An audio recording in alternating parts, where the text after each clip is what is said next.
Bismillah, assalamualaikum warahmatullahi wabarakatuh. Alhamdulillah wassalatu wassalamu ala rasulillah wa ala alihi wa mawala. Bersyukur kepada Allah pada hari ini, hari Rabu tanggal 5 Januari 2022. Kita akan melakukan pembelajaran PAI di kelas 8C. Semoga apa yang kita lakukan ini diberkahi oleh Allah SWT. Amin. Kita mulai dengan bersama melafazkan lafaz basmalah. Bismillahirrahmanirrahim. Baik, sebagai laporan yang perlu kami sampaikan, karena ini rekaman video ini juga sebagai bukti sejarah ya, bahwa di dalam kelas ini saat ini atau pada jam ini yang ada di depan saya adalah siswa yang putra hadir semua kecuali Ahmad Sultan Al-Hafiz. Di sini keterangannya adalah sakit.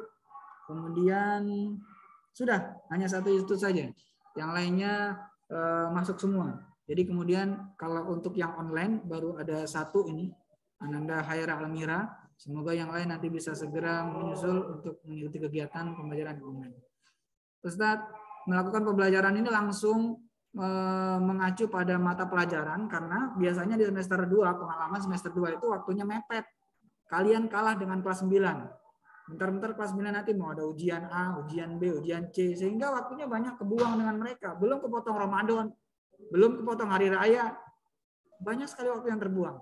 Maka Ustadz akan sedikit sprint ya dari awal ini, mulai dari materi ini. Nanti pekan depan materinya udah ganti lagi bab. Nah, untuk soal Ustadz minta kerjasamanya, kalian nanti akan Ustadz siapkan sama seperti kemarin ya, pakai classroom ya. Jadi nanti lewat classroom kalian mengerjakan soalnya, latihannya di sana. Soal latihannya seperti yang ada di buku. Lihat aja yang ada di buku. Insya Allah kalau kalian bisa membacanya dengan baik, mudah-mudahan dapat nilai lebih maksimal. Ya. Baik, itu beberapa yang perlu kami sampaikan. Berarti pekan depan kalian ada di rumah ya, gilirannya ada di rumah, ikuti pembelajaran ini. Kalau nggak diikuti, nanti konsekuensinya yaitu tadi, kalian akan masuk keaktifan Ustadz, kan Ustadz akan melihat tuh keaktifan di ketika perekapan nilai. Siapa yang menurut Ustadz dia aktif nih di pembelajaran, baik di mengerjakan latihan dan di dalam kelas, maka dia akan ada tambahan nilai ya dari Ustadz secara pribadi. Selain nilai-nilai yang nggak boleh diotak-atik, itu adalah nilai semester, nilai yang murni, itu nilai-nilai yang mutlak. Tapi kalian jangan jangan salah paham bahwasanya nilai yang persentasenya paling besar itu adalah nilai tugas dan nilai harian. Sementara nilai semester atau nilai PTS itu memang tidak boleh diotak-atik. Mutlak, kalau memang nilainya 20 ya 20. Tapi itu persentasenya tidak begitu besar. Jadi kalian ketika di dalam kelas ini aktif, dan kemudian nanti ketika ujian nilainya ternyata qadarullah tidak terlalu bagus, itu akan tertolong. Tapi sebaliknya, sekarang main-main dalam kelas, membuat gaduh, membuat gurunya nggak konsentrasi, sehingga harusnya mengajarkan A, jadi mengajarkan B karena kalian nggak maksimal. Ternyata nilai tugasnya, nilai hariannya jelek. Nilai PTS-nya, nilai semesternya bagus. Itu nilainya insya Allah akan jelek. Karena memang nilai yang paling besar persentasenya adalah nilai harian. Ini lebih banyak. Ya, jadi nggak adil rasanya kalau kalian itu hanya diukur atau dihitung hanya ketika semesteran saja. Sementara harian itu adalah yang penting, melihat kondisi kalian. Baik, pada pertemuan kali ini kita akan membahas tentang bab berikutnya ya, tentang rendah hati, hemat, sederhana, membuat hidup lebih mulia. Ini di dalam buku PAI itu ada bab ke-7. Sebentar saya akan coba share di sini, share screen. Ya. Ini oke. Ya, nanti yang di rumah bisa melihat screen atau melihat yang ada di bukunya masing-masing ya. Halaman 7 ini adalah tentang rendah hati, hemat, dan sederhana, membuat hidup lebih mulia. Apakah screen yang dari rumah sudah muncul? Sudah ya? Sudah, Ustaz. Ya. Ustaz, izin yang di dalam kelas buka masker ya. Karena Ustadz di sini lebih vokal, lebih sering lebih banyak komunikasi. Kalau ditutup kasar pengap banget. Jadi kalau semakin terbuka suara Ustadz kan semakin terdengar maksimalnya. Gak apa-apa ya. Yang paling dekat dengan Ustadz Fatir. Tapi jaraknya masih lebih dari 2 meter. Baik, bismillah, kita akan mulai pembelajaran ini tentang rendah hati, hemat, sederhana. Ini ada kalimat unik, ada 3 kalimat unik di dalam bab ini. Semoga 3 kalimat ini bisa kalian renungi sehingga kalian bisa menjadi orang-orang yang masuk ke dalam ketiga kategori ini. Pertama adalah rendah hati, yang kedua hemat, yang ketiga adalah sederhana. Ada yang tahu rendah hati itu apa? Tidak sombong. Ada yang lain? Tidak sombong, terus tidak angkuh. Angkuh sombong sama aja. Atau ada yang jawab lagi tidak takabur, Ustaz. Sama aja, itu bahasa Arabnya. Sombong, takabur. Ada lagi yang lain? Hah? Baik. Oke. Rendah hati. Terima kasih atas argumen yang sudah disampaikan. Jadi kalau ada pernyataan yang seperti itu, sampaikan aja. Jangan sampai ragu untuk menyampaikan. Kan ketika ditanya oleh seorang guru, itu kesempatan menjawab. Jadi kalau kalian semakin aktif itu semakin saya ingat, semakin Ustadz ingat. Rendah hati itu benar. Jadi dia lawan katanya memang tidak sombong ya. Jadi siapa yang rendah hati, walaupun dia memiliki kekayaan, walaupun dia memiliki ilmu yang tinggi, dia tidak merasa bahwa dirinya paling kaya, paling pinter, paling hebat, dan paling paling yang lain. Maka dia rendah hati. Maka ujian bagi orang yang tidak mempelajari agama, kalau dia dikaruniakan kaya, dia akan pamer. Bentar-bentar dia pamer, woi, gua ini coba lihat nih, HP gua adalah iPhone 13, HP terbaru. Woi, lo semua nggak ada yang bisa punya kayak HP gua nih, gitu kan. Nauzubillah. Kira-kira kalau mendengar kawannya ada yang kayak gitu, jengkel nggak kira-kira? Makanya ada ulama mengatakan, sombong terhadap orang yang sombong itu bagus. Jadi kalau ada kawannya yang sombong, kalian sombong juga, itu diperbolehkan. Kenapa? Karena harusnya sadar. Harusnya kalian sadar, di atas langit itu ada langit lagi. Manusia yang dibanggakan apa sih? Iya. Kalian merasa paling pintar, ada yang lebih pintar lagi. Merasa, tadi ngomong-ngomong masalah YouTuber, di Indonesia, di Asia Tenggara, ada merasa juara di Asia Tenggara, ada yang lebih hebat lagi di tingkat yang berikut. Kan makanya kalau di perlombaan itu mulai dari tingkat RT, LK, kecamatan, kelurahan dulu, kelurahan, kecamatan, kabupaten, provinsi, nasional, internasional. Makanya beruntung kemarin kakak kelasnya itu dia masuk lomba yang qadarullah masih pandemi dan yang ikut juga hanya beberapa negara, hanya 3 negara kan, Malaysia, Singapura, Brunei, sama satu lagi Thailand kalau tidak salah. Ya, dan itu sudah mengantongi sifat sertifikat internasional. Itu peluang emas bagi yang bersangkutan. Jadi dia dapat tiket emas. Kenapa? Dengan dia punya sertifikat itu dia bisa kemana-mana. Kenapa? Sertifikat itu, kalau juara kabupaten aja itu bisa punya posisi nilai tinggi kalau kalian mau tahu.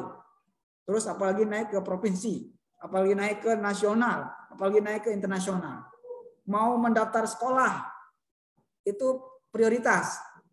Adapun nanti kalian mau daftar polisi, mau daftar apapun itu kerja, kalau punya sertifikat yang posisinya tinggi, kalian sudah dikenal orang yang hebat, orang yang bukan orang manusia biasa, bukan.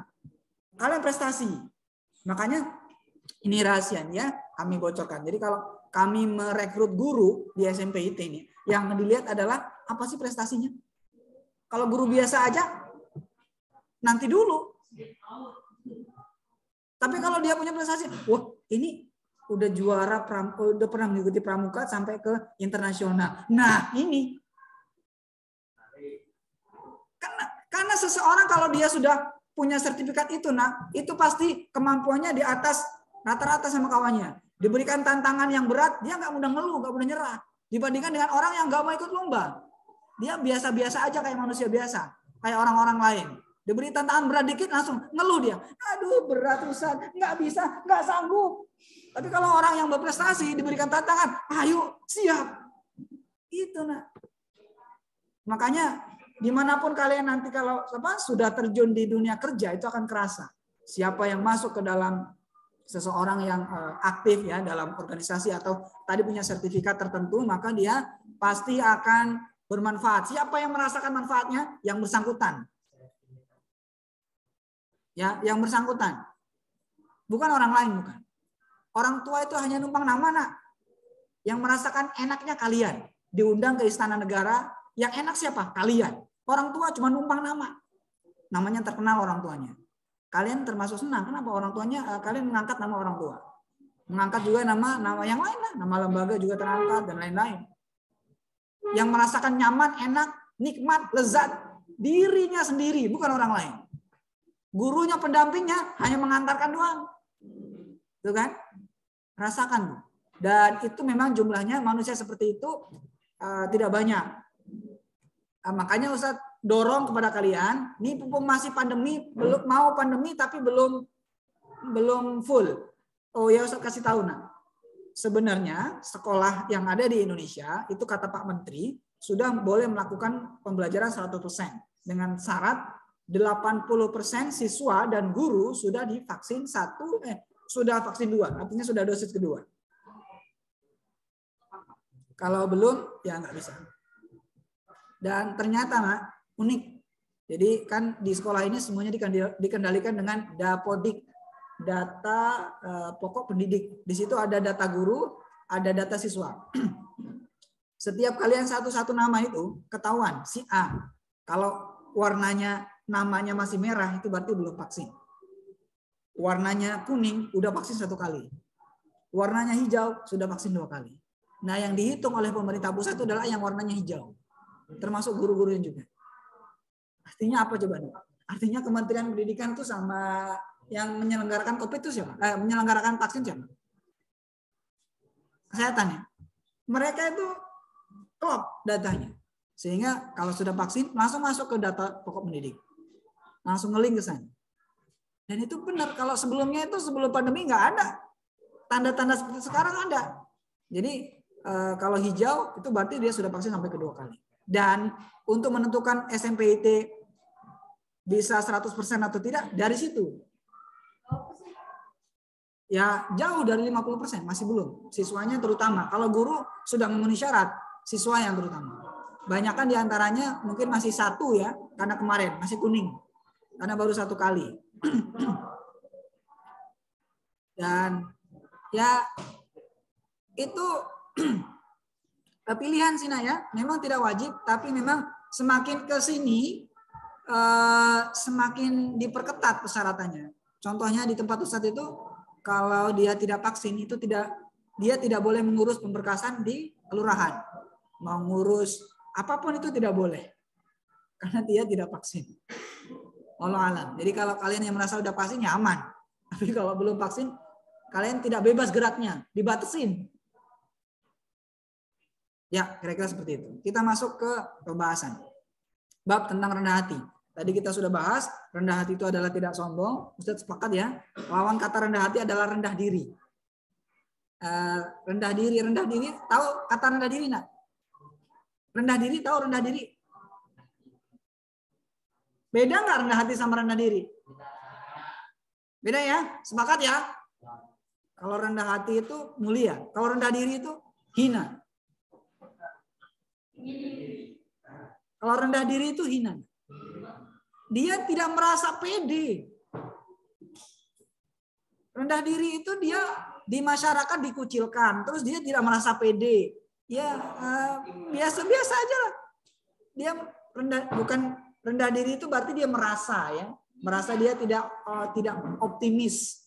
Saya nggak bisa itu, saya nggak mau disuruh A, nggak mau disuruh B. Kemudian berikutnya hemat. Poin kedua hemat. Nah, hemat ini lawan katanya adalah sepakat ya. Hemat lawan katanya adalah boros. Jadi kalau kalian sudah mengerti Islam, jangan sampai ketika kalian megang nominal uang terbesar, boleh jadi di kelas ini ada yang menganggap 100.000 itu paling besar, ada yang menganggap 1 juta itu paling besar, ada yang menganggap lebihnya 50 juta atau bukan 100 juta dia pernah pegang. Pasti berbeda-beda. Ingat nak, ketika Anda memegang uang begitu banyak, kalau Islamnya dikantongin pada saat itu, udah uang itu bisa habis seketika. Tapi kalau kalian berpikir hemat, berpikir menggunakan kacamata Islam, dia maksudnya tidak boros ya, pasti akan digunakan sesuai dengan peruntukannya. Ya, karena biasanya kalau orang diberikan kelapangan duit, kelapangan rezeki, itu setan menggoda. Ayo beli ini, ayo beli itu, ayo dan lain-lain. Ya, hati-hati ya. Kalau kalian tidak, bahkan ada yang terjerumus gara-gara dia duitnya melimpah ya. Karena dia tidak jauh dari agama, ya sebaliknya dia bukan menolong, malah dia terjerumus. Tapi sebaliknya, kalau seseorang itu agamanya bagus, ketika dia banyak duit, dia banyak memberikan juga. Kalian tadi kan membahas YouTuber. Orang-orang YouTuber yang soleh, dia banyak adsense yang masuk, banyak dolar yang masuk, dia langsung memberikan memberikan sedekah. Dia ada acara-acara tertentu memberikan sesuatu. Nah, itu yang seharusnya. Bukan untuk kekayaan pribadi, ya. Siapa yang tertinggi nomor 1 di Asia? Ya, sebelumnya Atta Halilintar.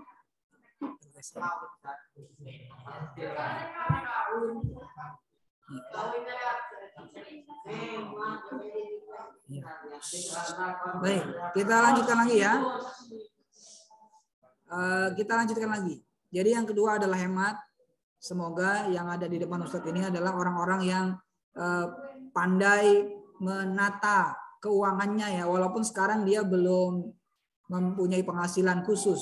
Tapi biasanya ada di antara kalian itu yang dipercaya sama orang tuanya, nah ini nak uang jajannya, ternyata uang jajannya itu nggak habis, dikumpulin sama dia sehingga ketemu berkumpullah nominal tertentu. Ustadz pernah ada orang tua yang datang ke sekolah cerita curhat ke Ustadz, jadi dia tuh diberikan uang dalam sehari itu 5.000 ya, 5.000 itu yang dia pakai cuman beberapa ribu saja dan ditabung sampai banyak tabungannya, dan akhirnya tabungannya itu diberikan ke orang tuanya, mau diberikan apa kan terserah ya. Nah, yang seperti ini yang dikehendaki, nah makanya kan ada peribahasa juga, hemat pangkal kaya. Jadi jangan sampai kalian tergoda ketika kalian memegang nominal tinggi, berkepikiran saat itu juga mau menghabiskan, jangan. Kemudian yang nomor ketiga adalah sederhana. Nah, ini sederhana. Jadi walaupun Allah takdirkan kalian hidup atau tumbuh dari keluarga yang mampu, orang tuanya ada, berkecukupan dalam dunia, semoga kalian tetap sederhana dalam hidup. Penampilan, pola gaya hidup, ya harus sederhana. Nah, Ustadz mau tanya kepada kalian, nah, kebutuhan manusia itu kan ada 3 ya. Yang paling pokok itu disebut dengan kebutuhan primer. Kebutuhan primer itu ada yang tahu apa saja?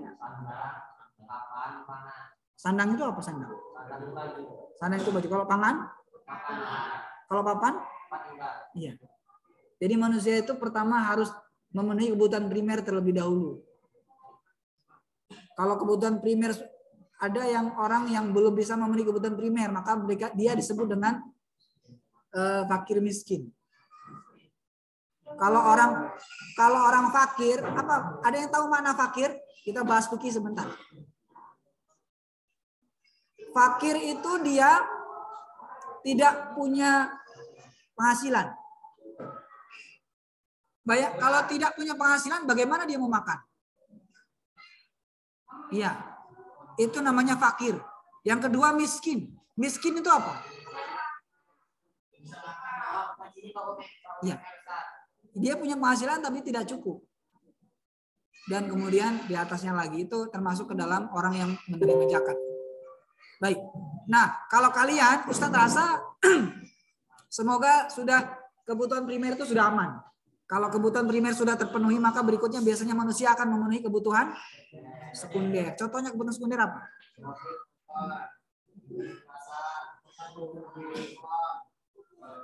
Ya.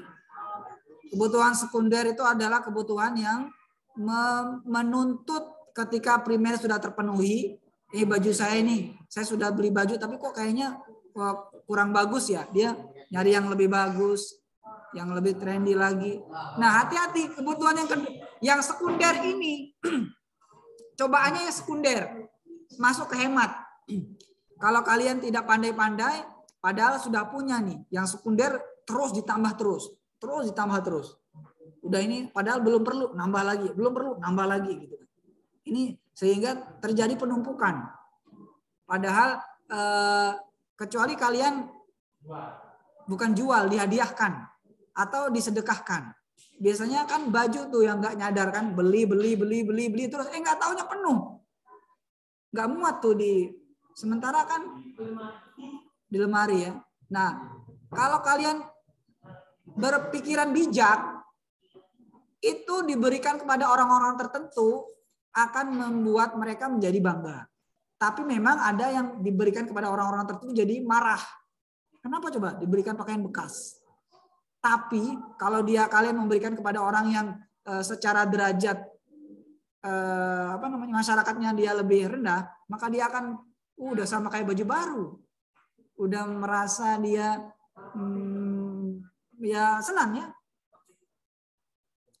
Tapi ingat loh ya, tidak semua orang merasa senang nanti. Karena ada mereka juga yang secara ekonomi dia sudah mapan, ketika diberikan baju bekas bukan malah senang, malah dihina.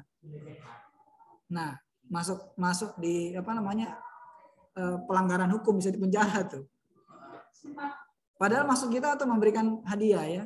Nah, tapi bagi orang yang mampu memang silakan ketika memberikan di dalam Islam itu kalau kalian memberikan sesuatu, berikanlah yang menurut kalian itu layak.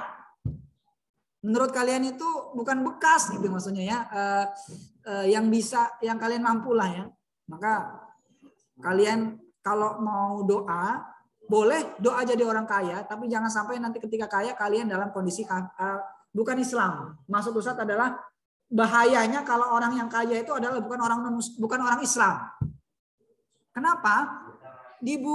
Kalian akan mendanai atau mensponsori orang-orang tertentu yang dia, ayo saya belikan kamu bir, saya belikan kamu minum-minuman. Hari ini minum-minuman semua, gitu kan. Ayo besok saya tangkapin kamu artis Jakarta diundang. Nih uang 100 juta, datengin. Iya kan? Celaka kan? Hati-hati. Ustadz tidak ingin di kelas ini ada orang jadi miliarder, tapi miliardernya itu dia dalam kondisi bukan Islam. Artinya dia tidak taat Islam. Bahaya. Dia malah mendukung kegiatan-kegiatan yang sifatnya melanggar agama. Malahan Ustadz bersyukur kalau melihat seperti Ria Ricis, seorang orang itu ketika dia jadi YouTuber dan dia viral, itu adalah orang-orang yang soleh. Kenapa? Dia larinya tetap membantu kepada orang-orang yang ada di sekitarnya. Walaupun ya yang terkena imbasnya yang ada di dekat beliau. Ya, kalau bandingin dengan gaji presiden jelas jauh ya. Kenapa? Sedekah di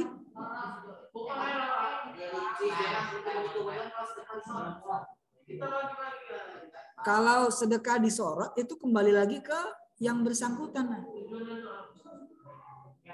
Itu mungkin ada beberapa masukan dari manajemennya karena memang dia kan kalau menurut Ustadz ya dia sudah melakukan yang dia terima itu disalurkan ke yang lain. Cuman kan ada orang-orang tertentu yang dia ngomong, kamu itu uangnya udah miliaran, kenapa sih nggak dibagi-bagiin? Itu kan dia maksudnya supaya dia juga berbagi gitu loh. Tapi bukan semuanya. Semoga kalau melihat seperti itu coba perhatikan. Kalau kalian melihat kondisi seperti itu yang paling tahu itu hanya Allah, hatinya.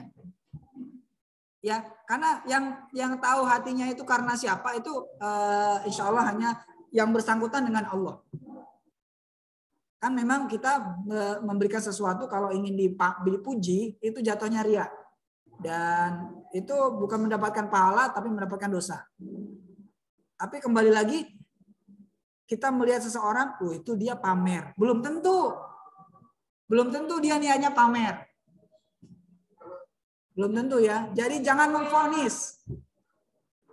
Jangan memvonis seseorang walaupun mungkin dia sudah terang-terangan. Cukup Allah saja yang menghukum atau memvonis dia. Gimana, Nak?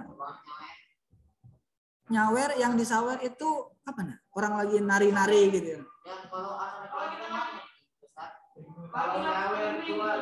Ya kalau yang disawer itu orang-orang apa sih? Kayak kalau Ustadz melihat orang lagi joget-joget itu disawer, Ustadz nggak sependapat sebenarnya, Kak. Diperkenankan.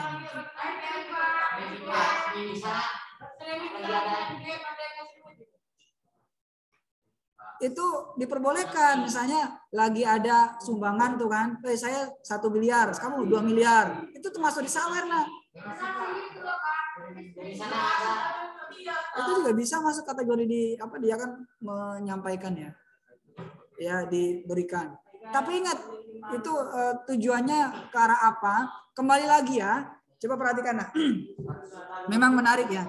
Jadi kembali lagi kita perhatikan unsur kebaikannya. Jadi kalau seandainya kita terlihat di situ ada unsur kebaikan yang banyak, maka di dalam Islam juga insya Allah akan dipertimbangkan. Karena dia Islam itu kan di dalam Al-Quran disampaikan rahmatan lil alamin ya. Jadi Islam itu bukan agama yang kaku, agama yang fleksibel, tapi bukan berarti segala yang haram ditabrak. Segala sesuatu yang membuat dosa ditabrak, tidak. Ya. Jadi kalau kalian pahami kalau sekiranya itu menimbulkan dosa, ya kalian harus sebisa mungkin untuk menghindari. Dan kalian menganggap itu dosa atau tidak itu sesuai keilmuan agama masing-masing. Kan ada yang menganggap, wah ini nggak dosa Ustaz. Ada yang menganggap, oh itu dosa. Debat kalian. Itu sesuai dengan pencapaian masing-masing. Mungkin keluarga di rumah memberikan pendidikan masing-masing yang berbeda. Allah alam sholat. Ada lagi yang lain? Kita masih berdiskusi tentang 3 sifat yang mulia sebagai seorang muslim, rendah hati, hemat dan sederhana. Ada satu lagi kebutuhan manusia setelah kebutuhan primer, sekunder, satu lagi. Tersier itu udah lebih mewah lagi. Dia punya mobil 10, dia mau mobil nambah lagi. Mau mobil. Nah, yang diupayakan jangan sampai kita menjadi manusia yang demikian. Primer sudah Allah cukupi, sekunder sudah, masih pengen juga kita ke tersier. Nauzubillah ya. Semoga kita tidak perlu menjadi manusia yang sampai ke sana. Kalian lihat di ayat yang Al-Isra ayat 27 itu. Innal mubadzirina kanu ikhwana sayatin. Itu termasuk orang mubazir. Orang yang mubazir itu temannya setan. Ada ayatnya. Makanya saya nanti minta untuk menghafal ayat tersebut. Ya, baik. Itu materi kita pada kesempatan hari ini. 3 sifat sebagai seorang muslim ya. Ingat, camkan baik-baik karena Ustadz berbicara ini dengan beragam kepala, beragam karakter, beragam kondisi rumah kalian masing-masing. Ada yang ekonominya bagus, ada yang ekonomi menengah, ada yang ekonominya di bawah ya. Silakan kalian menyesuaikan. Orang yang koleksi mobil itu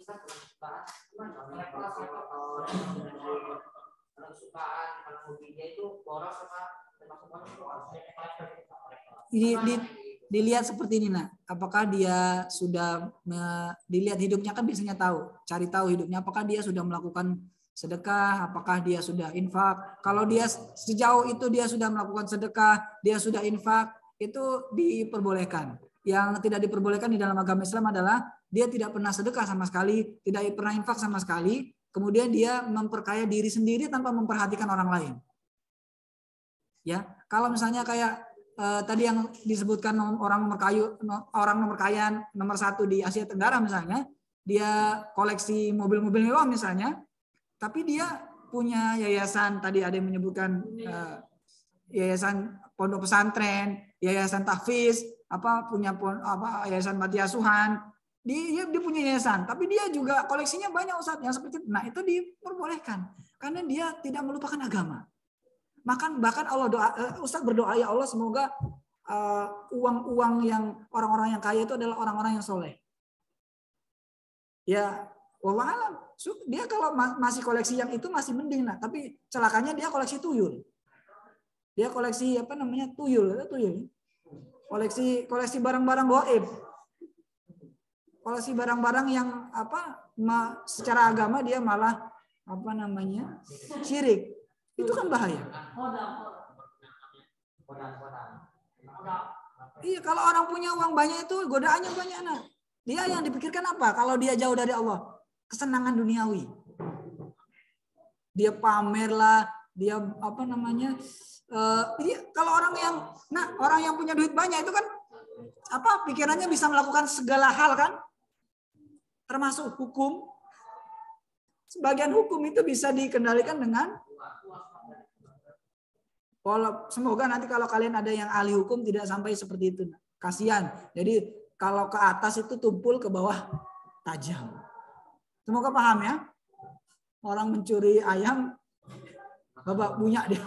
Sementara orang yang udah lebih hebat dari itu korupsinya aman.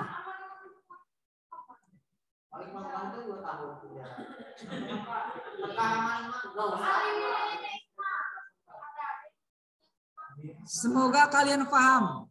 Semoga kalian diberikan kepahaman dari kondisi yang ada di sekelilingnya. Seperti itu kondisi yang ada di negeri kita. Jadi Ustadz berharap ketika kalian nanti memimpin jadi pakar hukum, kalau bisa yang seperti itu dirubah. Bahaya ya. Baik, sementara kita cukupkan karena waktu yang di rumah. Jadi nanti Ustadz cukupkan yang di rumah, sementara di sekolah kita lanjutkan karena waktu masih 5 menit. Terima kasih yang ada di rumah. Ini Ustadz absen. Ada 3 siswi ya, Haira, Nadine, sama Mutiara Faizah. Terima kasih Anda bertiga. Kita tutup dengan hamdalah. Alhamdulillah. Subhanallah. Assalamualaikum warahmatullahi wabarakatuh.